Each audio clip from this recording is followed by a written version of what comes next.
Hi అండి. Hello! నమస్తే. Welcome to Sunitha curries and the creators. మరి పార్ట్ 7లో స్వాధ్యాయంలో భాగంగా ఆత్మ యొక్క ప్రయాణం గురించి మనం చెప్పుకుంటున్నామండి. అంటే చదువుకుంటున్నాము. పుస్తకంలో ఉన్నది ఉన్నట్టుగా. మరి ఈ ఆస్ట్రల్ ప్రపంచంలో నిన్నటి భాగంలో పిల్లల గురించి చెప్పుకోవడం. పసిపిల్లలుగా ఉన్నప్పుడు ఎలా ఉంటారో అన్నది దాని గురించి చెప్పుకోవడం జరిగింది. మరి కంటిన్యూషన్ మరి చెప్పుకుందాం. మరి ఎక్కడా స్కిప్ చేయకుండా చక్కగా పూర్తిగా వినండి. Please like, share, subscribe, comment. Any suggestions please comment చేయండి. Thank you. పిల్లలు ఆస్ట్రల్ ప్రపంచంలో చేరినప్పుడు అక్కడ ఎలాంటి నిబంధనలు ఉండవు. కాబట్టి వాళ్ళకక్కడ అద్భుతమైన, ఆనందకరమైన జీవితం ఉంటుంది.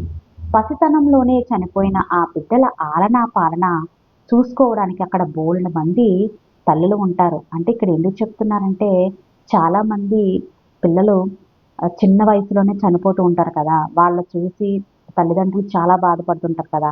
ఆ చనిపోయిన బిడ్డలు పైలోకంలో ఉన్నప్పుడు ఎవరి దగ్గర ఉంటారు? ఎలా ఉంటారు? ఈ విషయాలన్నీ కూడా మనకి చెప్తున్నారనమాట. ఇక్కడ ఆ బిడ్డలను ఆలనా పాలనా చూసుకోవడానికి అక్కడ కూడా బోలెడుమంది తల్లులు ఉంటారు. ఆ తల్లులు భూమి మీద ఎలాంటి మాతృత్వ భావనతో ఉన్నారో, మరణించి వచ్చాక ఇక్కడ అవే భావనలతో ఉంటారు. పేదరికం, తిండి లేకపోవడం, జలుబు, బాధ ఇలాంటి వాటికి ఆ ఆస్ట్రల్ తల్లుల్లో ఆలోచనలో స్థానమే ఉండదు. అక్కడ నిద్రతో అవసరమే ఉండదు. కనుక తాను పెంచుకుంటున్న ఏ బిడ్డ కోసమైనా ఆ తల్లి దగ్గర కావాల్సినంత సమయం ఉంటుంది. ఆ చంటి బిడ్డను చూసుకుంటూ, దాని ఆలనా పాలన చూసుకుంటూ ఆనందిస్తూ మురిసిపోవటమే కాకుండా, ఆ బిడ్డకు విద్య నేర్పడం కూడా ఆ తల్లి మొదలుపెట్టవచ్చు. అనేక విధాలుగా ఈ ఆస్ట్రల్ ప్రపంచంలో ఉన్న అందాలను చూపించవచ్చు. అటువంటి బోధనా ప్రభావం ఆ బిడ్డపై ఉండిపోతుంది. దాని ఫలితంగా మరుజన్మ తీసుకున్నప్పుడు ఆ బిడ్డ కలల వైపు మొగ్గు చూపించవచ్చు. పెంపుడు తల్లులు అక్కడ పుష్కలంగా ఉన్నట్లే ఆస్ట్రల్ సహాయకులు కూడా పుష్కలంగా ఉండి నూతన జీవితపు తొలిదశల్లో అంటే పసితనంలోనే అక్కడికి కొత్తగా చేరుకున్న వారిని జాగ్రత్తగా చూసుకుంటారు. పెద్దవాళ్లలాగానే పసిబిడ్డలు కూడా ఎటువంటి మార్పులు లేకుండానే ఈ కొత్త ప్రపంచంలోకి వచ్చేస్తారు. ఆ పసిబిడ్డకు ఆట పాటల్లో సహాయం చేయటానికి సన్నద్ధంగా ఉండేవాళ్ళు చాలా మంది ఉంటారక్కడ. ప్రకృతాత్మలు కూడా ఉంటాయి. అవి పిల్లల ఆటల్లో ఆస్ట్రల్ ప్రపంచంలో చాలా పెద్ద పాత్రే పోషిస్తాయి. అంటే ఆస్ట్రల్ భూమికలో చాలా పెద్ద పాత్రే పోషిస్తాయి. ఆలోచించుదాం చిన్నపిల్లల అంటే ఆలోచించుదాం. చిన్నపిల్లవాడు తన చుట్టూ ఒక ఊహా ప్రపంచాన్ని నిర్మించుకొని కల్పిత కథల్లోకి అద్భుతాలన్నీ అందులోనే ఊహించుకుంటాడు. అయితే ఈ ఆస్ట్రల్ ప్రపంచంలో అలా భ్రమల మీద ఆధారపడవలసిన అవసరం ఆ బిడ్డకు ఉండదు. ఒకసారి దేన్నైనా ఊహించుకుంటే అది అతని ఎదురుగా ఏర్పడిపోయి కళ్ళకు కనిపిస్తుంది. ఎందుకంటే ఆస్ట్రల్ ప్రపంచంలో పదార్థం ఆలోచనతో మలచబడుతుంది. కనుక ఆ బిడ్డ ఆ వస్తువు ఉందని ఊహించినంత సేపు అది అలాగే ఉంటుంది. ఒక పాత స్నానాల టబ్బులో కూర్చొని 2 చేతి కర్రలను తీసుకొని తెడ్లుగా ఊహించుకోవలసిన అవసరం బిడ్డకు అక్కడ ఉండదు. నదిలో పడవ ప్రయాణం చేయాలనుకున్నప్పుడు కేవలం నదిని, ఒక పడవను, 2 తెడ్లు ఊహించుకుంటే చాలు. అవి రెడీగా ఏర్పడిపోయి ఉంటాయి. కథలోని హీరోలను అనుకరించాలని కునే పిల్లవాడు తనను తాను గట్టిగా హీరోగా ఊహించుకుంటే చాలు. ఆ సదరు హీరో గుణగుణాలతో తాను ఏర్పడిపోతాడు. ప్రాణమయ శరీరం అంటే ఆస్ట్రల్ శరీరం తలుచుకున్నట్లుగా మలచబడే అవకాశం ఉంది. కనుక తాత్కాలికంగా ఆ బిడ్డకు తాను ఊహించుకున్నట్టు రూపం వచ్చేస్తుంది. అతను ఊహించుకోవాలే గాని రెక్కల చెప్పుల హెర్మిస్ అయిపోగలడు. లేదా ఆర్గోకు కాపలా ఉన్న జేసన్ అయిపోగలడు. లేదా షేర్వుడ్ అడవిలోని హీరో రాబిన్ హుడ్ అయిపోగలడు. తాను ఏది కావాలనుకుంటే అదే అయిపోగలడు.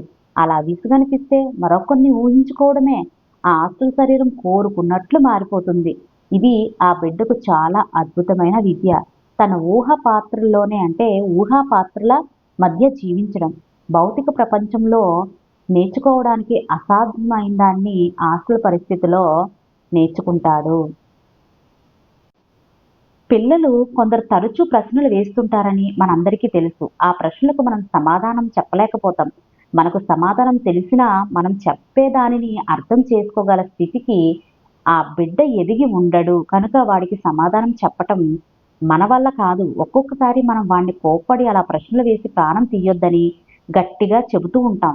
మనం కోపడ్డామంటే వాడి అభివృద్ధి ఆటంకపరచాలన్న ఉద్దేశం కాదు. మన సమాధానాల స్థాయికి వాడు ఎదగక వాడి స్థాయికి మనం దిగి జవాబు చెబితే అది అసంపూర్తిగా ఉండి, వాడిలో విషయం పట్ల తప్పుడు అభిప్రాయం కలిగించిన వాళ్ళం అవుతామన్న ఆలోచనతో మాత్రమే. అయితే హాస్టల్ పరిస్థితులను ఉపయోగించుకున్నప్పుడు ఇదంతా మారిపోతుంది. వాడి ప్రశ్నకు సమాధానంగా మనం బొమ్మను వాడి కళ్ళం ఎదుట తెచ్చి చూపించగలుగుతాం.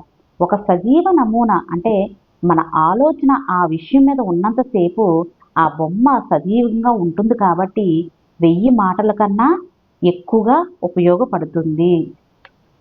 అయితే ఒక ప్రశ్న వేయవచ్చు మీరు.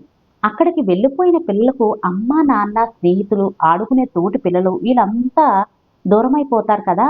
అని అస్సలు కారు. అందుకు ఈ కారణమే ఉంది. చనిపోయిన పిల్లవాడు ఏ భూమికలోకి పోయి ఉంటాడో మనలో ప్రతి ఒక్కరూ నిద్రపోయేటప్పుడు అదే భూమిలోకి వెళ్లి గడుపుతాము. బిడ్డను పోగొట్టుకున్న బాధలో ఉన్న తల్లిదండ్రులకు పడుకొని నిద్రపోగానే ఆ బిడ్డ కళ్ళ ముందుకు వచ్చేస్తాడు. వాళ్ళు భౌతిక శరీరాలను వదిలి యువతలకు వచ్చేస్తారు కదా! అందువల్ల వాళ్ళు ఆ బిడ్డతో మాట్లాడగలుగుతారు. ఆ బిడ్డ వాళ్ళతో మాట్లాడతాడు. వాళ్ళు ఆ బిడ్డతో అక్కడ ఆడుకోగలుగుతారు. వాడికి అక్కడ చదువు చెప్పగలుగుతారు. భూమి మీద ఎక్కడ ఆపారో అక్కడి నుంచే తమ పెంపకాన్ని ఆపై భూమికలో కొనసాగించుతారు. ఇక్కడ ఏం చెప్తున్నారంటే ఎవరైతే బిడ్డ చనిపోతాడో ఆ తల్లిదండ్రులు ఉంటారు కదా! వాళ్ళు పడుకునేటప్పుడు వాళ్ళ శరీరాలు పైకి వెళ్తూ ఉంటాయి కదా! అక్కడ కలుసుకుంటారు అని ఇక్కడ మనకి ఈ చెప్పడం జరుగుతుందనమాట. భూమి మీదే అదే ఎక్కడ ఆపారో అక్కడి నుంచి పెంపకాన్ని అయితే జాలి పడాల్సిన విషయం ఏమిటంటే, ఈ తల్లిదండ్రులకు నిద్ర లేచాక ఆ విషయం గుర్తుండే ఉండదు. సగటు తల్లిదండ్రులకు అంటే దివ్య దృష్టి లేని తల్లిదండ్రులకు చనిపోయిన బిడ్డ కనపడడు. ఆ బిడ్డకు మాత్రం ఈ తల్లిదండ్రులు కనపడుతూనే ఉంటారు. ఎప్పుడు కావాలంటే అప్పుడు చూడగలుగుతాడు. వాడు చూసేది ఆ తల్లిదండ్రుల భౌతిక శరీరాలను కాదు. వాళ్ళ ఆస్ట్రల్ శరీరాలను. బిడ్డ పోయి గర్భశోకంతో బాధపడుతున్న తల్లిదండ్రుల పక్కనే నిలబడి ఉంటాడు ఆ బిడ్డడు. వాళ్ళతో మాట్లాడాలని సర్వ విధాలా ప్రయత్నిస్తూనే ఉంటాడు. మరి ఆ బిడ్డకు ఒక్కొక్కసారి ఆ తల్లిదండ్రులు చాలా తెలివి తక్కువ వాళ్ళగా కనబడతారు. ఎందుకంటే తనకు వాళ్ళు కనబడుతున్నారనే తప్ప వాళ్ళకు తాను కనపడటం లేదని ఆ బిడ్డకు గ్రహించలేడు. తరచూ తరచూ ఉదయించే ప్రశ్న ఏమిటంటే ఆస్ట్రల్ ప్రపంచంలో ఉన్న బిడ్డ పెరిగి పెద్దవాడవుతాడా అని. ఈ ప్రశ్నకు సమాధానం చెప్పడం కష్టమే. ఎందుకంటే ఇదే ప్రశ్న ఆ బిడ్డకు వేస్తే అవుతాను. నేను చాలా ఎదిగాను కదా అంటాడు వాడు. ఇంతకు ముందే చెప్పాను. సూక్ష్మ శరీరం ఎదగదు. బిడ్డ మానసికంగా ఎదుగుతాడు అక్కడ. అనేక విషయాలు నేర్చుకుంటాడు. శరీరం మాత్రం బిడ్డ చనిపోయినప్పుడు ఎంత ఉందో అంతే ఉంటుంది. శరీరం ఎదగడం కన్నా శరీరం ఎదగడం అన్నది భౌతిక స్థాయిలో మాత్రమే అవసరం. భౌతిక స్థాయిలో ఒక వ్యక్తి పుట్టాక ఆ శరీరం క్రమేణా ఎదిగి పరిపూర్ణ రూపాన్ని పొందుతుంది. ఆ వ్యక్తి చనిపోయినప్పుడు ఆ ఎదుగుదల ఆగిపోతుంది ఆటోమేటిక్‌గా. ఇప్పుడిక భౌతిక శరీరం లేదు కాబట్టి సూక్ష్మ శరీరం భౌతిక శరీరంగా అనుగుణంగా సర్దుకొని ఉండాల్సిన అవసరం ఉండదు కాబట్టి ఆ సూక్ష్మ శరీరం కూడా ఎద ఎదగడం మానేస్తుంది. తాను ఎదిగానని ఆ బిడ్డను చెప్పినప్పుడు తాను ఎదిగినట్లుగా ఆ బిడ్డ భావిస్తున్నాడు. అటువంటి ఆలోచన వాడికి రాగానే తాత్కాలికంగా ఆ ఆలోచనకు అనుగుణంగా వాడి సూక్ష్మ శరీరం పెద్దదవుతుంది. ఎదిగినట్లుగా ఆ ఆలోచన ఆగిపోగానే సూక్ష్మ శరీరం తిరిగి తన పాత ఆకృతికే తిరిగి వచ్చేస్తుంది. దీనిలో గొప్ప రహస్యమేమీ లేదు. ప్రకృతి ధర్మాలు ఇక్కడ పనిచేస్తున్నాయన్నమాట. ఉన్నతమైన ఆ పదార్థం ప్రకృతి ధర్మాలకు అనుగుణంగాను అంతక అంతకంటే నిమ్న రకాలకు అనుగుణంగాను మారిపోతూ ఉంటుంది. ఒక్కొక్కరి విషయంలో ఇది ఒక్కొక్క రకంగా పనిచేస్తుందన్న దానికి చాలా ఆసక్తికరమైన ఉదాహరణ చూశాను ఒకసారి. ఒక భార్యాభర్త మోటార్ యాక్సిడెంట్‌లో ఒకేసారి చనిపోయారు. ఆ రోజుకి సరిగ్గా 10 సంవత్సరాల క్రితం 5 సంవత్సరాల కూతురు చనిపోయింది ఆ దంపతులకు. ఆ భర్త యోగ విద్యలను అభ్యసించి త వా వాడు కావ ఆ యోగ విద్యలు అంటే యోగా విద్యలను అభ్యసించిన వాడు కావటం వలన చనిపోయి అక్కడికి రాగానే తన 5 సంవత్సరాల కూతురు 5 సంవత్సరాల పిల్లగానే కనబడుతుందని అనుకున్నాడు. అతనికి అనుకున్నట్లుగానే తన కూతురు 5 సంవత్సరాల పాపగానే కనపడింది. భూమి మీద ఉండగా తను ఆఫీస్ నుంచి ఇంటికి రాగానే ఎలాగైతే ఆమె ఎత్తుకునేవాడో అలాగే ఇప్పుడు కూడా కూతుర్ని ఎత్తుకున్నాడు. కానీ ఆ పాప తల్లి ఈ విద్యలేమి చదివిన వ్యక్తి కాదు కాబట్టి 5 సంవత్సరాల వయస్సుకు గడిచిన 10 సంవత్సరాల కలుపుకొని 15 సంవత్సరాల కూతురు కనబడుతుందని అనుకుంది. ఆమె అనుకున్నట్లుగానే ఆమెకక్కడ 15 సంవత్సరాల కూతురు ఎదురు చూస్తూ కనిపించింది. పొడుగ్గా అందమైన కనుముక్కు తీరుతో ఎలా ఉండాలని తాను కోరుకుందో అచ్చం అలాగే కనపడింది. ఎంత ఎదిగిపోయావే, చాలా పెద్దదానివైపోయావు అన్నాదా ఆ తల్లి కూతుర్ని పలకరించి. హాస్టల్ పదార్థపు విచిత్రాల గురించి తెలిసిన ఆ భర్త ఇదంతా చూసి ఆశ్చర్యపోవటం గాని, వాస్తవం వివరించి భార్య ఆనందాన్ని పాడు చేయటం కానీ చేయలేదు. వాస్తవం ఏమిటో అతనికి తెలుసు. తన భార్య చూస్తున్నది ఆమె ఊహించుకున్న ఆలోచన రూపాన్ని. ఆ ఆలోచన రూపం లోపల తమ కూతురి ఆత్మ ఉనికి ఉంది. ఆ కూతుర్ని గత 10 సంవత్సరాలుగా తాము కేవలం నిద్రపోయేటప్పుడు మాత్రమే చూసి ఉన్నారు. ఈ ఉదాహరణ వల్ల తెలిసేది ఏమిటంటే హాస్టల్ ప్రపంచంలో మనుషుల సైజులో పెరగరు. అయితే ఈ విషయం తెలియని వాళ్ళు, అర్థం చేసుకోవడం కష్టమైన వాళ్ళు తమ భ్రమల్లో ఆనందాన్ని పొందుతూ ఉంటారు. దీనివల్ల ఎవరికీ హాని జరగదు. హాస్టల్ లెవెల్లో పిల్లల జీవితాన్ని గురించి నేను చెప్పదలుచుకున్న దాన్ని ముగించబోయే ముందు పసితనంలోనే మరణించటం వల్ల ఆ బిడ్డ ఏ విధంగా లాభం పొందుతుందో ఒక ఉదాహరణ చెప్తాను. పేదరికంలో పెళ్లి చేసుకున్న ఒక జంట సంతానం కావాలని కోరుకున్నారు. కాలక్రమేణా వాళ్ళకు ఒక కొడుకు పుట్టాడు. ఆ బిడ్డ కేవలం 2 సంవత్సరాలే బతికాడు. ఆ బిడ్డ మరణంతో ఆ తల్లిదండ్రులు పిచ్చివాళ్ళైపోయారు. ఎవరెంత ఓదార్చినా వాళ్ళు ఆ ఓదార్పు పొందలేకపోయారు. పరిపూర్ణమైన జీవితంగా తోచిన బ్రతికే ఇప్పుడు శూన్యంగాను, నిరామయంగాను అనిపించి సాగింది. ఇంటి వాతావరణం వాళ్ళను విపరీతంగా కృంగదీస్తుంది. కాలం గడిచేసరికి గాయం అలాగే ఉన్నా కొంత ఉపశమనం దొరికినట్టు అనిపించింది వాళ్లకు. అది ముగిసిపోయిన కథ అని, దానిని ఇంకా తలుచుకోరాదని చెప్పుకుంటూనే ఒకరినొకరు ఓదార్చుకుంటున్నారు. మనకంటూ అంతగానూ అదే విషయాన్ని తలుచుకుంటున్నారు. అది వాళ్ళ గుండె లోతుల్లో మరింత బాధను కలిగిస్తుంది. ఇద్దరూ ప్రేమించిన వ్యక్తి ఆ బిడ్డ. వాడి భవిష్యత్తు ఎలా ఉండాలో ప్లాన్లు వేశారు. అటువంటి బిడ్డ దూరం అయ్యేసరికి వాళ్ళ బాధ చెప్పవలసింది కాకుండా ఉంది. అందరినీ కాపాడేవాడని చెప్పుకునే ఆ సృష్టికర్త తమతో ఈ విధంగా ఆట్లాడుకున్నాడని బాధ. ఈ దుఃఖం ఆ దంపతుల్లో ఒక్కొక్కరి మీద ఒక్కొక్క రకంగా ప్రభావం చూపిస్తుంది. ఆ భార్య తన గృహస్థు బాధ్యతలు నిర్వహిస్తూ ఏదో ఒకనాటికి తనకి ఇంకొక బిడ్డ పుట్టాలని దేవుని ప్రార్థిస్తుంది. ఆ భర్త తన వ్యాపారంలో మునిగిపోయి తను కష్టపడి పనిచేస్తే తన దుఃఖం మరిచిపోగలుగుతాడని భావించాడు. అతని ఆలోచన కరెక్టే. తొలి బిడ్డ చనిపోయిన 5 సంవత్సరాలకు వారికి మరో కొడుకు పుట్టాడు. వాళ్ళు పూర్తి ఆనందాన్ని పొందారు.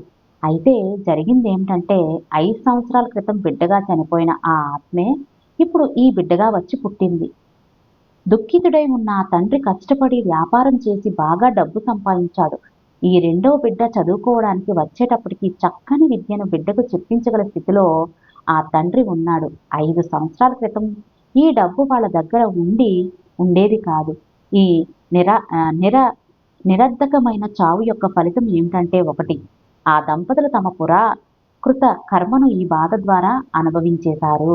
ఇక రెండవది, ఆ బిడ్డ తన గత జన్మ పుణ్య ఫలితంగా మంచి విద్యను పొందవలసి ఉంది కాబట్టి మొదటి శరీరం నుంచి ఆ ఆత్మ వెనక్కు తీసుకొని రెండో శరీరంగా రావడానికి 5 సంవత్సరాలు పడుతోంది. కాబట్టి ఆ 5 సంవత్సరాలు ఎదురు చూసేలా చేసి అప్పుడు అదే కుటుంబంలోకి పంపబడ్డాడు.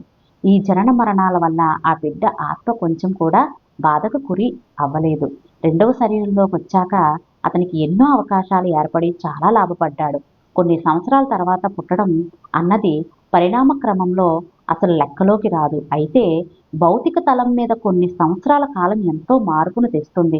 ఒక కుటుంబంలో అటువంటి వాతావరణంలో పుట్టిన బిడ్డల మీద ఆ నూతన వాతావరణ ప్రభావం చాలా ఉంటుంది. మొత్తం మీద చెప్పాలి అంటే భౌతిక ప్రపంచంలో కొంతకాలం జీవించిన తర్వాత మనిషి తప్పనిసరిగా తన ఆత్మ ఉనికికి పుట్టిన ఇల్లైన స్థానానికి వెళ్ళి తీరాలి. ఆ స్థానం ఉన్నత మనోమయ భూమికలో ఉంది. అక్కడికి వెళ్ళాలి అంటే సూక్ష్మ ప్రపంచం గుండా వెళ్ళాలి. అలా దాటి వెళ్ళాలంటే అక్కడ జీవితాన్ని గడిపి అక్కడ సూక్ష్మ శరీరాన్ని విసర్జించి మనోమయ శరీరంతో మనోమయ స్థాయికి చేరుకోవాలి. ఆ స్థాయిలో గత జన్మలోని మనోమయ అనుభవాలను కూడగట్టుకోవాలి. అలా చేశాక తన మనోమయ శరీరాన్ని కూడా విసర్జించి వేస్తాడు. మళ్ళీ జన్మ తీసుకోవాల్సిన సమయం వచ్చే వరకు అతనికి కొత్త మనోమయ దేహం, సూక్ష్మ దేహం రావు. ఇది ఇప్పుడు ఎందుకు చెబుతున్నాను అంటే, భౌతిక లోకంలో చాలా కొద్ది కాలం బ్రతికుండడం అంటే పసితనంలో చనిపోవడం వల్ల ఎలాంటి అనుభవాన్ని గడించడం జరగదు కాబట్టి ఆ ఆత్మ సూక్ష్మ ప్రపంచంలోనే నిలబడిపోతుంది. అదే సూక్ష్మ శరీరంతో అదే మనోమయ శరీరంతో ఉండిపోతుంది. కొన్ని సంవత్సరాల తర్వాత కొత్త భౌతిక శరీరం రావడంతో ఆ పాత ఆ పాత సూక్ష్మ మనోమయ శరీరాలతోనే వచ్చి జన్మిస్తుంది. ఇప్పుడు నీకు బాగా అర్థమైనట్లు పరిణితి అనేది చాలా నెమ్మదిగా జరుగుతుంది. పరిణామ క్రమాన్ని మనకు భౌతిక రూపంలో తెలిసినట్లు ఒక ఒక ముక్కగా కాకుండా సంపూర్ణంగా చూడగలిగినట్లయితే మనకింకా తేలిగ్గా అది అర్థమవుతుంది. ఆస్ట్రల్ స్థాయిలో జీవితం గురించి నీకు చాలా చెప్పవలసి ఉంది. అందుకనే నీకు అర్థం కాని విషయాల గురించి నీకు ఇష్టం వచ్చినన్ని ప్రశ్నలు వేయి. పర్వాలేదు. మరిన్ని చెప్పబోయే ముందు ఒక ప్రయోగం చేయాలని ప్రయత్నిస్తాను. అది నీకు నచ్చి నువ్వు కూడా ఉత్సాహంగా సహకరిస్తావని అనుకుంటాను. గత రాత్రే మా గురువుగారు నుంచి నాకు ఒక అనుమతి లభించింది. ఈ గ్రహాన్ని పరిపాలిస్తున్న పరమ గురువుల్లో ఒకరు మా గురువుగారు. గత కొన్ని రోజులుగా నీకు నేను చెబుతున్న విషయాలు, పరిస్థితులలో కొన్నింటిని నువ్వు స్వయంగా చూసే అవకాశం నీకు ఇవ్వమని నన్ను ఆదేశించారు. అసలు నన్ను నీ దగ్గరికి పంపించింది మా గురువుగారు. మనం ఏం చేయాలి అంటే, నువ్వు స్వయంగా ఆస్ట్రల్ ట్రావెల్ చేస్తావు. నేను చెప్పింది చెప్పినట్లుగా నువ్వు చేసినట్లయితే శరీరం వెలుగులకు వచ్చి అక్కడ నువ్వు చూసింది, చేసింది చాలా భాగం నీకు గుర్తుండేలా నేను నీకు సహాయం చేయగలుగుతాను. ప్రతిరోజు ఉదయం వచ్చినట్లయితే నేను రేపు ఉదయం రాను. గత 6 రోజులుగా నేను నీకు చెబుతుందంతా నువ్వు రాసుకున్నావు కదా, ఆ వ్రాసిందంతా చదువుతూ రేపు ఉదయం గడుపు. ప్రతి వివరాన్ని మళ్ళీ బాగా గుర్తు చేసుకో. నీకు నేను కల్పించబోయే అవకాశాన్ని పూర్తిగా సద్వినియోగం చేసుకోవాలి అంటే నేను చెప్పిన వివరాలన్నీ గుర్తు పెట్టుకోవడం చాలా అవసరం. ఇప్పుడు నీకు అర్థం కాని కొన్ని విషయాలు అప్పుడు నీకు అర్థం అవుతాయన్నమాట తేలికగా. అయితే ఇవాళ కానీ రేపు కానీ నువ్వు మాంసాహారం తినరాదు, ఆల్కహాలు తాగరాదు. నువ్వు సాధారణంగా చాలా కొంచెమే మాంసం తింటావు, ఎక్కువ త్రాగవు. ఆ సంగతి నాకు తెలుసు. కానీ నువ్వు కొంచెం ఆల్కహాల్ తీసుకున్నా కానీ నాకు మరింత కష్టమైపోతుంది. ఎందుకంటే శరీరాన్ని వదిలిపెట్టాక నువ్వేం చేస్తున్నావో నీకు గుర్తుండాలి అంటే నువ్వు తిరిగి నీ భౌతిక శరీరంలో ప్రవేశించినప్పుడు నీ మెదడు కణాల మీద నీకు కొంత ముద్ర వేయవలసి ఉంటుంది. అలా చేయడం అవసరం. అలా చేయడంలో నేను పూర్తిగా విజయాన్ని సాధించలేకపోవచ్చు. అయినా పర్వాలేదు, ప్రయత్నం అయితే చేద్దాం. నా ఈ ప్లాన్కు మా గురువుగారు అంగీకరించారు కాబట్టి నా ఈ ప్రయత్నంలో ఆయన అండదండలు సహాయం ఉంటాయని నాకు నిస్సందేహంగా తెలుసు. రేపు సాయంత్రం 7 గంటలకల్లా నీ భోజనం అయిపోవాలి. ఆ తర్వాత ఇంకేమీ తీసుకోకూడదు. భోజనం అయిపోయాక నీ గదికి వెళ్ళిపో. రాత్రి 9:45 గంటలకల్లా పడుకోబోయే ముందు ఇదిగో ఈ మాత్ర వేసుకో. ఇది వేసుకుంటే 10 గంటలు అయ్యేసరికి నిద్రపోయి ఉంటావు. అప్పటికి సరిగ్గా నేను వస్తాను.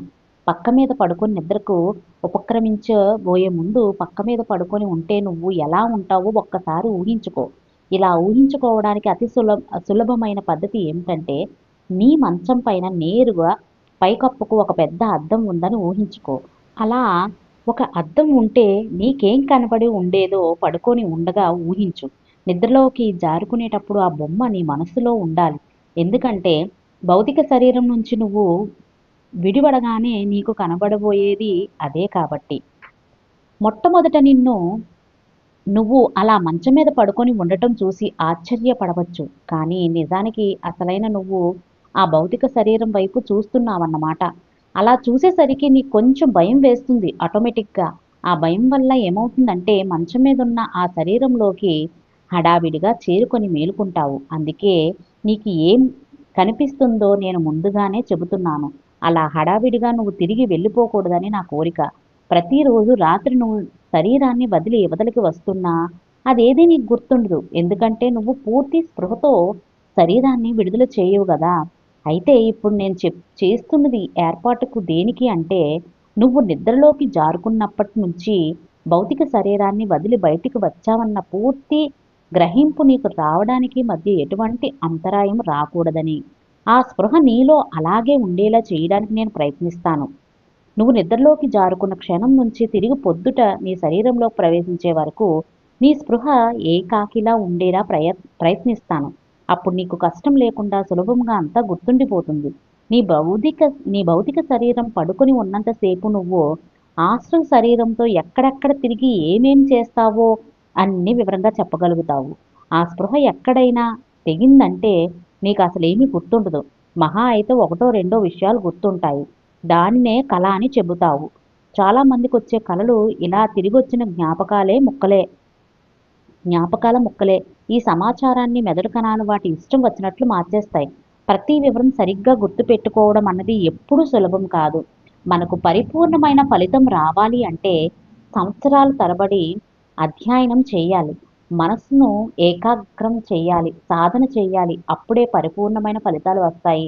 అందుకే నీకు అంతా గుర్తుంటుందని గ్యారంటీ ఇవ్వలేను. మా గురువుగారి అనుగ్రహం ఉన్నా కూడా నేను చెప్పలేను. ఒకవేళ ఇప్పుడు నువ్వు పూర్తి విజయాన్ని సాధించావనుకో, భవిష్యత్తులో నువ్వు ఇలా తిరిగొచ్చాక గుర్తించుకోలేకపోతే నిరాశ పడకూడదు. గుర్తించుకోవడం కూడా జరగదనుకో. సరే, ఇక నేను బయలుదేరతాను. రేపు రాత్రికి కలుద్దాం. ఎల్లుండి ఉదయం కూడా నేను రాను. నీకు గుర్తున్న నీ ఆస్ట్రల్ అనుభవాలన్నీ వ్రాయాలి కదా! 3 రోజుల తర్వాత నేను మళ్ళీ నీ దగ్గరికి భౌతికంగా వస్తాను కదా! అప్పుడు మనం చర్చించుకుందాం.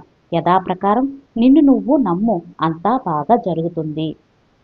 సో మాస్టర్స్, ఇది మాస్టర్స్ పార్ట్ 8లో మనం చక్కగా ఆస్ట్రల్ ప్రపంచం యొక్క పార్ట్ అయితే చెప్పుకున్నాము.